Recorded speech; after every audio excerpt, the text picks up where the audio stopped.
You there? Yes. Yeah. So, dude, I've been fighting for. I have to go meet the dishwasher repair guy. Like it's been an ongoing.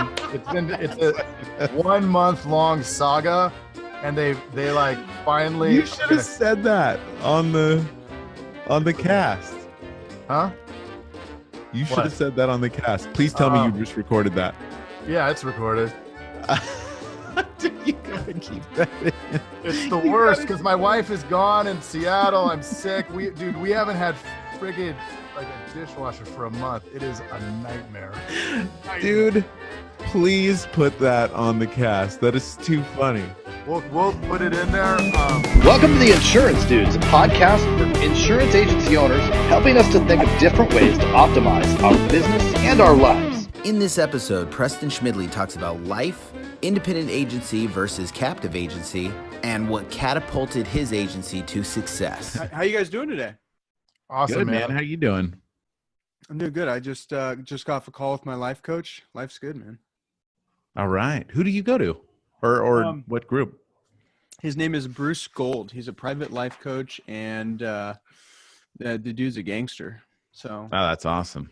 yeah, I mean, it's makes a huge impact, man. It's easy to get stuck in this thing. So, Yeah. Yeah. He's for you, right? yeah. So, between working with him once a week and doing floats, those two things free the brain, man.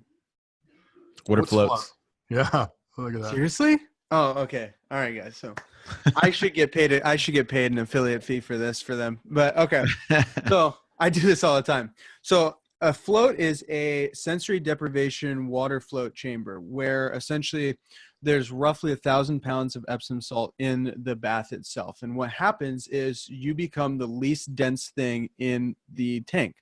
Now, a few things happen. The water's the same temperature of the human body. So after you get into it and your brain stops doing all the things it's doing, your skin starts to kind of like blur into the water from a sense of touch. So your brain stops processing because you don't, it's a secondary process for us, but like this, I can feel it, right? But like we're used to that. We don't really think much about it, about what we're doing, what we're seeing, what we're smelling and hearing.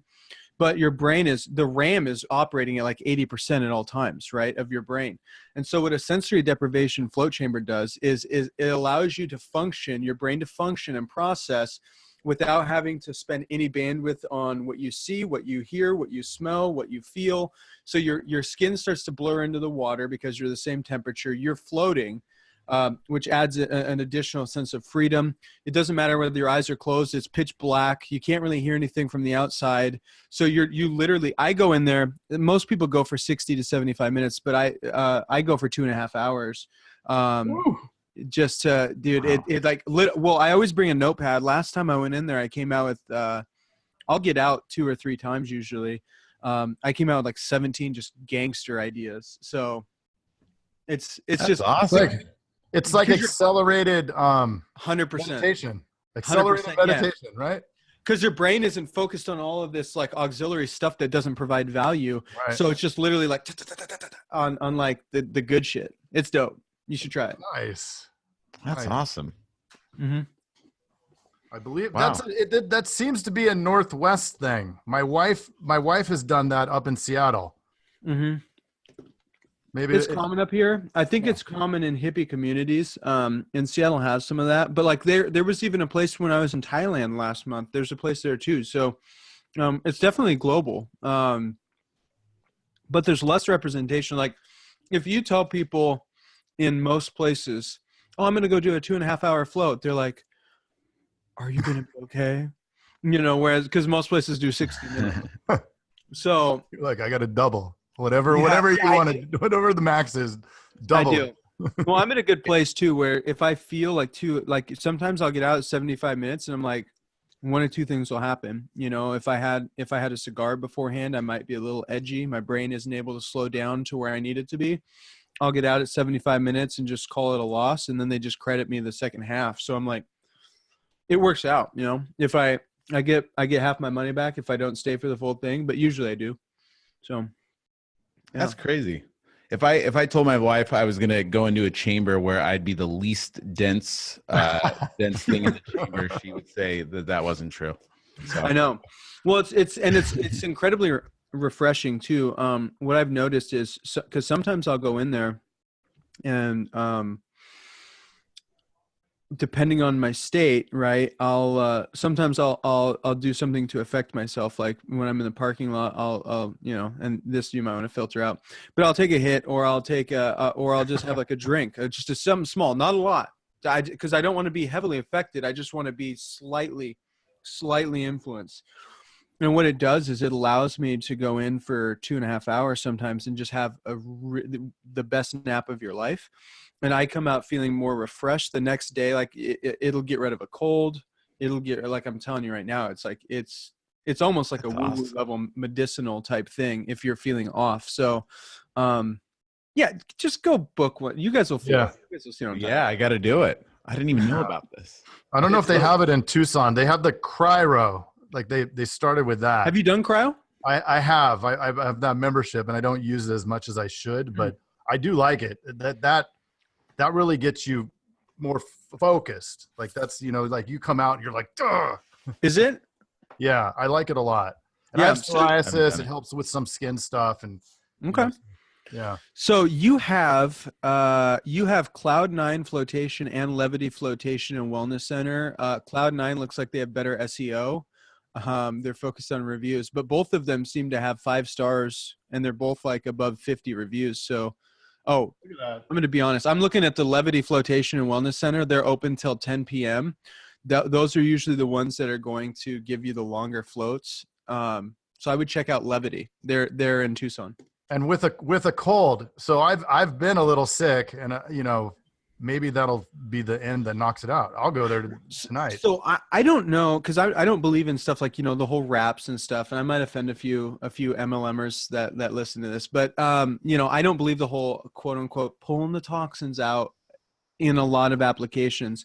And I don't know what it is about it, but you go in there, man, and whatever is just like it could be just a physical pain ailment, like your back hurts. Like, because I have a bad back because I sit in a chair 20 hours a day and work. So it's like, my back is like fucked. Sorry. Are we not? Whatever. Don't worry about it. It's too late. I can't take brother. it. So I have a really bad back. So it's like when I go into that, and that there's that sense of flotation, there's something about it that regardless of my physical, whatever ailment, whether it's a cold, whether it's a bad back, I come out feeling substantially better than I went in. So that's awesome. Stand-up desk, brother. I don't know if you've tried it, but the stand-up desk is. Are they dope? Oh, they're awesome. It is life-changing. Nice. Life-changing. I'm standing now. I mean, I stand all day. Now my staff asks me for stand-up desks because they're like, you are doing something right over there. I'm like, And then Craig, you do deep squats behind your desk now, right? Yeah, there he goes. Oh dang, There that he was goes. like deep. Yeah.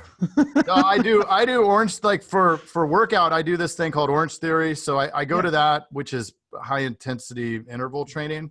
Mhm. So a lot of running and some weight stuff. I kind of augment the weight because it's more for the ladies. Some of the workout, and that's why I'm doing it for the ladies. But Ladies, That's what got you into it, really. Yeah, that is. My wife's the one that talked me into it, and now I've been going 3 years. But there you go, man. like that combination, right? And that all speaks to prep, right? Like if you're not in the right focus and you're not honed in, then you can't do any of this stuff. You can't. I know this is probably just be an insurance centric thing, but I think wellness is incredible and something that's actually very neglected in the insurance industry. So this is a great thing to talk about. I just did my first kickboxing class. I haven't worked out in about a decade, which I'm hashtag blessed for my metabolism. Right. But like I've gained 15 pounds in the last year, which I'm still fitting into a medium, but it's the lifespan on that. How old are you? I'm 30. You're ready, That's man. the age. Yeah, no, I know. And so it's Yeah. like, it's like, and so I'm getting to a point where it's like, I need to start taking care of myself. I did a kickboxing class for the first time, and there's this really cool one. I don't know if you guys have heard about it, but I was really, it's actually funny. I appreciated their marketing, and I was like, well, if they market like this, then I'm assuming they have some kind of decent product. So, I just bought it without even checking it out, just because I thought the marketing was really good.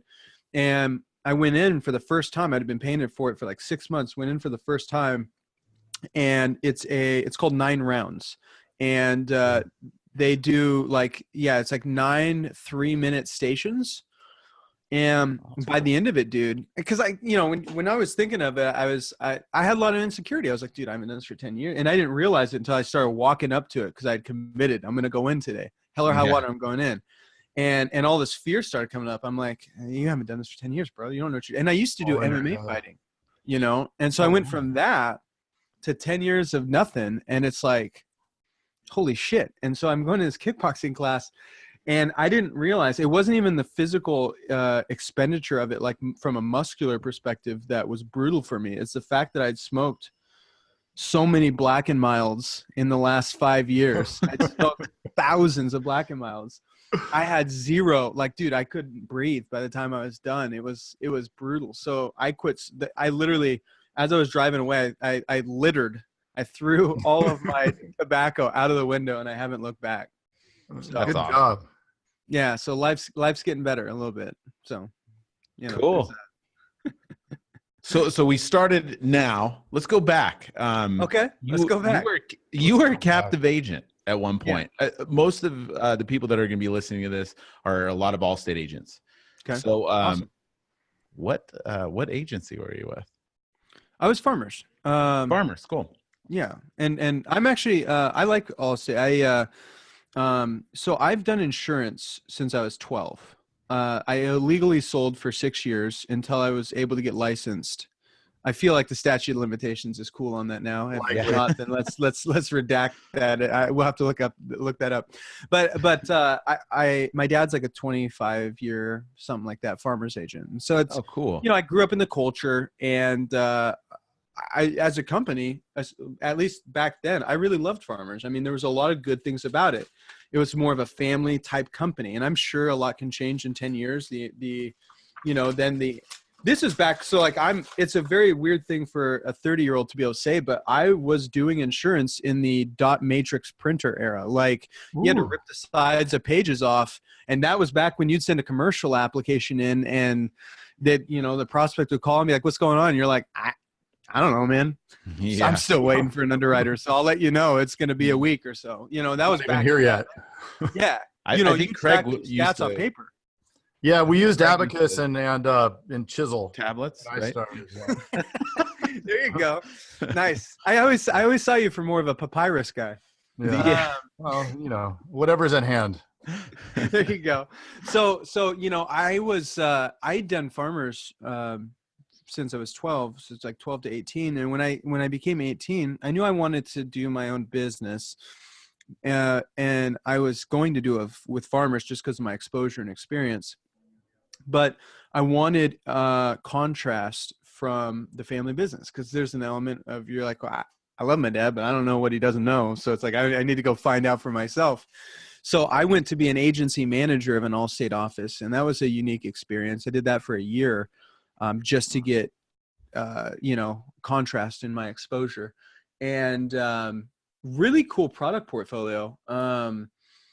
The guy I was working with at the time, I mean, he opened a like refrigerator gasket company, and he thought that would be a more lucrative life for himself. So I was like, dude, I can't stay here. This place is like purgatory for success. So I ended up just saying F it, and I opened my own agency. But I went to Farmers. I did that for 2 years when I was 19 to 20, like late 20. And it was actually really hard. I experienced a lot of ageism, and I don't know if there's any young, super young agents. And at this point in my life, I would consider an 18-year-old agent super young. And I experienced a lot of ageism. I would have people that would just tell me straight up, I'd have the best price. And this is back when, Farmers had the best prices. That's kind of gone by the wayside for a while. But, I'd have to have the best price. The coverage was way better. Captives know how this is, because every captive has to sell value more than price, right? But when the price is right, it's like the stars align too. You're like, oh shit, I'm used to selling on value, but I can sell on price too. Like, this is a good day. And people would literally tell me, I just can't trust my family to an 18-year-old, man. Like, I hear you. It sounds good. And I'm like, so at that point I was like, well, if nobody's going to take me seriously, I'm just going to go make music. So I traveled around the West Coast, doing studio engineering, and working at guitar centers for a few years. Got sick of that because I wanted money. And so I got into life insurance, became a regional manager of a life insurance company, but I got really burnt out. I was working like 100, 120 hour weeks, and I couldn't maintain that. It was unsustainable. So I eventually opened up my own farmers agency again, which is the one that you're referring to. That was interesting. It was a very interesting time in my life. It was going well.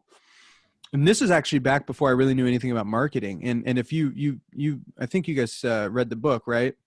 Yep. Yeah. So in the beginning of the book, boom, there it is. In the beginning of the book, there's a picture of like, and that picture is actually from the farmers' days, back before I really knew anything about marketing, where we're like, have ideas. There's like, we're like BNI meeting, Chamber of Commerce, church. And I'm agnostic. So like, that was like very hard to write down, because it's not that I care one way or another, but there's an element of me where I'm like, this isn't even me. I'm like, I'm saying I want to go to church to network. It's like, God, I felt incredibly lost, and so I ended up going, and you kind of talked about it there, or I talked about it in the front of the book, but we were going to the, during a certain era of this, because I was in some contractual issues with the company. We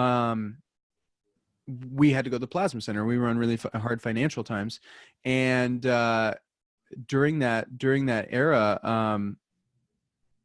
I was starting to invest into marketing, and you really pay attention to your marketing when the way that you are like the currency that you measure things in is how many liters of blood do I have to pull out of my body to pay for this, and so it cost me, I was paying 7 liters of blood for this course every month that I was in. So like, I was like in it, like I was, and it wasn't even that good of a course. This was the first course I ever took in marketing.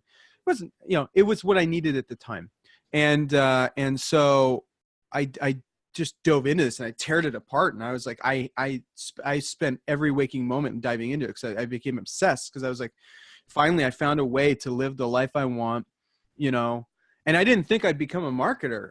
What was interesting about it was I was just happy to have something quantifiable, like I was sick of pounding the pavement or pounding the phone. Like, what does that mean? Like cold calling. And, it was so crazy, because I don't know if hopefully none of the agents listening to this have experienced this, but like, we would go on and have, there would be a week I'd work 100 hours and have nothing. And there'd be a week I'd work 40 hours and have a so unmeasurable. Like there was not a correlation between effort and result. And that killed me.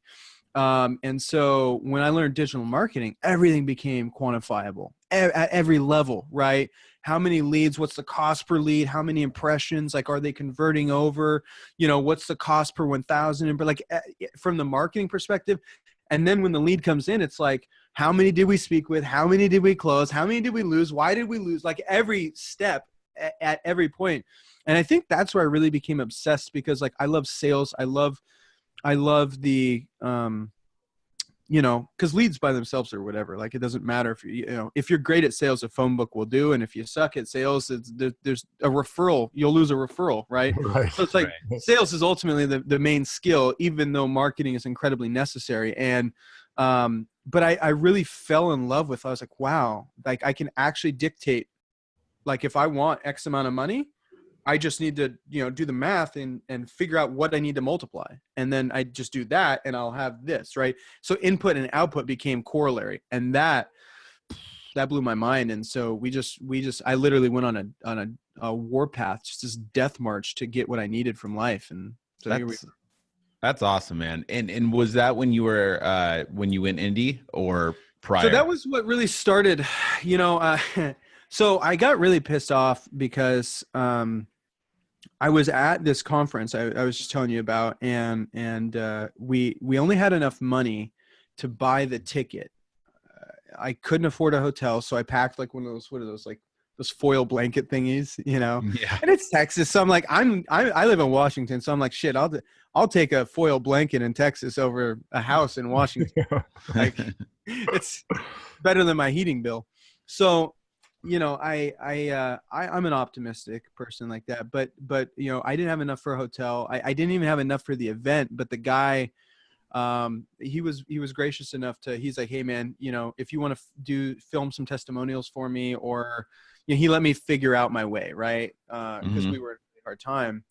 And, so I flew there and I'm sitting in the lobby cause I had nowhere else to go. And one of the agents that came to the event, he was an independent agent, and I'm sitting across from him and I'm having compliance calls from two different people at my company.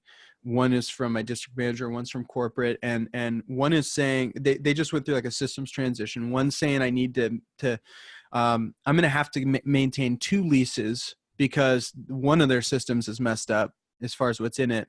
And it's like super black or white apparently. And then the other one, I'm getting calls saying that, no, I actually have to maintain 2 leases because the address was wrong in the other system. Literally either way, the coin toss, I was supposed to quote unquote maintain 2 leases. And so I'm pissed off. Like the word compliance just makes me go up a wall at this point in my life. And so I'm super pissed off. And I'm having all this problems with my captive company. And then across from me is this independent agent just having the time of his life.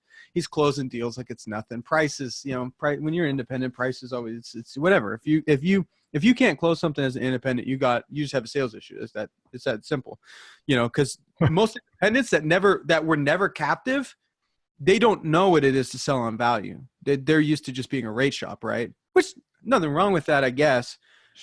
Sure. I'm just grateful to be bred and forged in the fires of selling on value. I mean, because once you have that, you can go anywhere. And so, right. You know, I'm sitting across from this guy and he's just having the time of his life. And I'm like, dude, what is going on? Like, so I start talking to him. He's independent. And, you know, farmers would always make it sound like that, like we were the Jedi and the independents of the dark force, yeah. Right? It's like, you don't want to go over to the dark side. And it's like, what?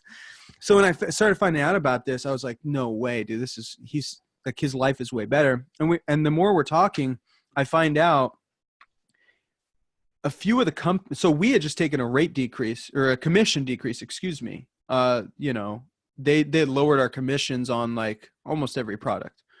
And it ended up being, I think, a 38% hit to our book value, which is worth, you know, that's a ton. Yeah. Yeah. You start picking up pitchforks at that point. Right. Yeah. So, you know, it's like, and I can tell you I mean, my dad, 25-year agent, and this is what sucked. Like for me, it's like, whatever. I'm young, I'm flexible. I can make, you know, you're a 25-year agent, dude. My dad took a 38% hit to his retirement overnight, you know, And it's like for the agents like that it's like, you know, that's one of my pet peeves of captives at this point. And any of them, if you're shame on you if you have the audacity. I don't give a shit what your shareholders say.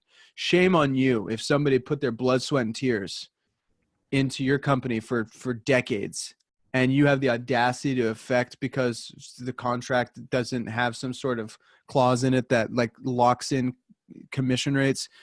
Just straight up shame on you. Like that is the quickest way to repel and cause, you know, an agent force to absolutely hate you. And, you know, I don't know if other captives are doing that. Hopefully Allstate doesn't. But you know, they did that with farmers and I was incredibly pissed. And what actually pushed me out of the door was 2 things that happened within about a 10-minute period. The first was I just found out that the companies that I've contracted with, that my company that I'm loyal to just lowered my compensation on. They're paying this independent dude 15%, and I'm at 9 now. Okay. He can sell products that I can sell, and I'm supposed to be exclusive, but he's like, he can do whatever he wants, and he gets paid way more, you know? So that was like the first thing. And then right after that, I had just announced my new agency logo because I just got my 6 and 63 licenses. And so I got a new logo done. And one of the guys at our district comments on my picture with my logo after I'd just been having all this compliance shit happening. And he goes, not compliant, with a crying, laughing face. And I was like, fuck this. I'm done. I'm out. I'm gonna figure it out. I'll sell blood till I die if I have to. I'm done. And I just we decided to hack our way through the jungle. How hard was that transition? Figure it out. I think it's a boogeyman that's self-created. It's incredibly easy. Honestly, it's no more work than an agent is already doing. It's like, it's new. It's right. It's a new frontier, but it's like, you have to have a business plan, right? You should already have one, right? And you go to carriers and they want to know like, hey, what's your projection? Like, are you going to put money on the table? And then you just have to decide, do I want to go through an aggregator or like a cluster group that's going to essentially, and if you do that, by the way, if you get the right one, like I feel like I did, that's what I did. And that's not for everybody. I'm not pitching that. In hindsight, that I see a lot of reason why people are against that. But this is the way I looked at it. I just got my commission cut. This person, this group is going to get me all the contracts I could ever hope for, one of which is Allstate. And I love them as I think they have a great portfolio of products. I didn't have to do any paper. I just had to sign shit, but I didn't really have to do any paperwork for the appointments. The only downfall is they take like 10% of my 15% commission, but hell, I'm at 13.5 now. That's still ahead. You're still ahead.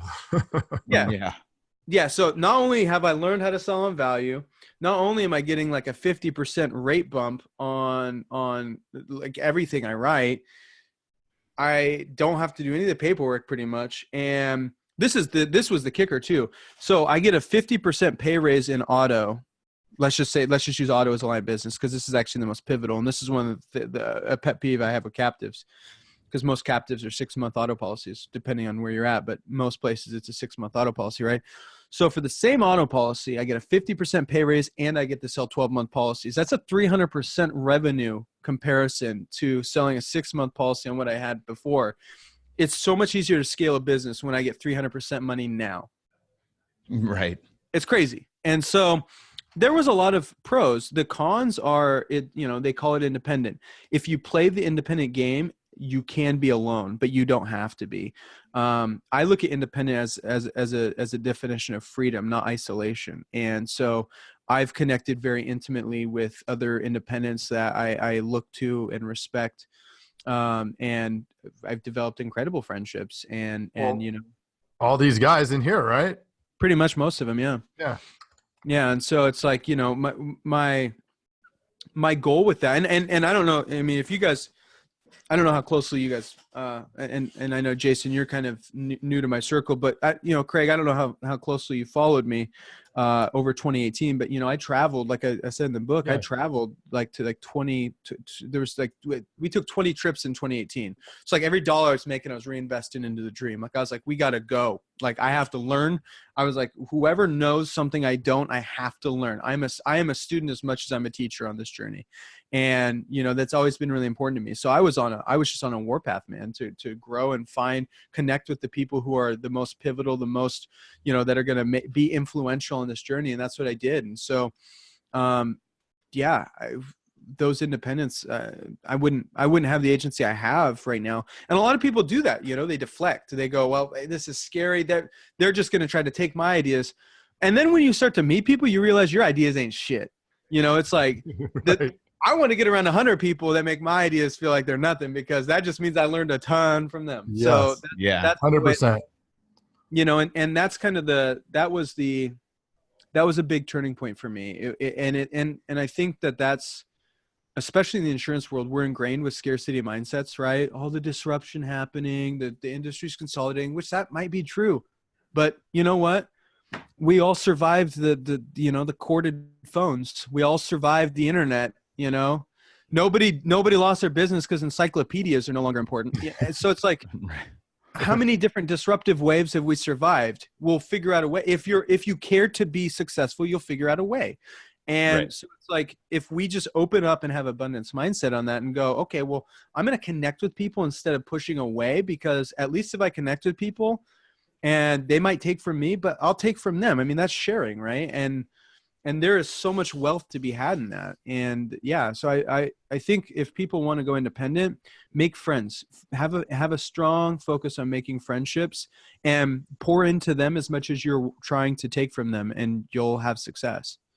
Yeah, Preston, I'd argue that even in this space, right? Even in if we were to hone it down to the Allstate space, 100%. reach out to the players, right? Reach out to the people that are having success. I mean, that's part of the reason why we're here, and Jason and I are doing this show is because we've had the ability to talk to so many people, right? And when you talk to, the more you talk to, the more you learn.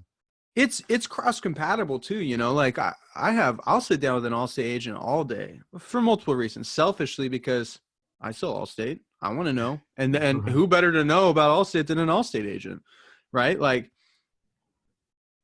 I suck at Allstate system. It's incredibly simple to write business, but like most there's like a remit report. Like I'm like, that's totally unnecessary. But anyways, you know, there's that's definitely the least of our problems, Preston. Dude, it's like, it blows my mind. Like, you know, it's like the business doesn't go through or something until, like, I don't know. Anyways, that's so 1889 of a company. Moves very slow. Yeah, but I will say, because I have exposure to their platforms, their quoting is incredibly simple. Incredibly. Mm-hmm. You know, Allstate agents, I don't think they know how good they have it from a data perspective. Like some of these carriers, like I was just told by Safeco, which is my favorite carrier overall, and they have the best system. But this is funny. We had a problem looking up a policy that we had just wrote on a referral from a loan officer that we have. And I got a check in the mail yesterday as I was at the office, and I was like, oh, I'll just mail this off to Safeco because it should have gone to them anyways from the title company. And I look in the notes on Safeco's site, and it says inactive. I'm like, what the heck? What happened? You know, and so I'm like going on this, and I can't find anything in there. So I call my agency manager, and it's like 8:00 at night, and so I didn't get a hold of her. So I'm like, you know, like this client doesn't have home coverage, like this sucks. And so we call Safeco, and they're like, oh yeah, just don't use that screen. That screen doesn't function. And I'm like, what does that even mean? She's like, you gotta look up that policy number. Well, that would be nice if I had the policy number. Right. It's on that screen. Just don't use that screen. So it's like, you know, and that's one of the things I will say is Allstate has a great system. Farmers had an incredible system. Like, I wish I could go back to that because, dude, independent companies are like straight up, like, they're like, internet, what's internet? And you're like, oh my God, dude, give me Microsoft Paint and a weekend filled with Adderall and I could build a better website than these independent carriers have.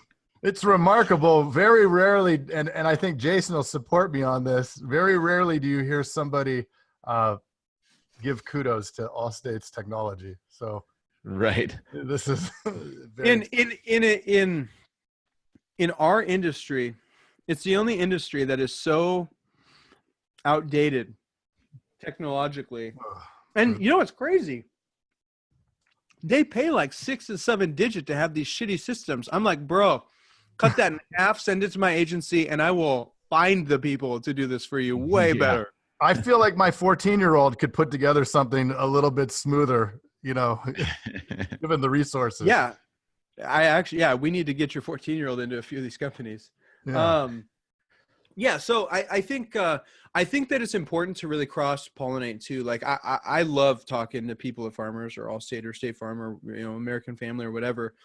Cause there's a lot, right? And it's easy to forget your roots sometimes. Like we have it so simple. I mean, I have, you know, Safeco, Allstate, I don't know. I could go through my carrier list right now, you know, but like when you have Progressive, Safeco, Allstate, National General, MetLife, Encompass, American Modern, Stillwater, Dairyland, First American, Foremost, Bristol West, Hagerty, Giovera, Foremost, Flood, Nationwide, I got all these other life stuff and everything.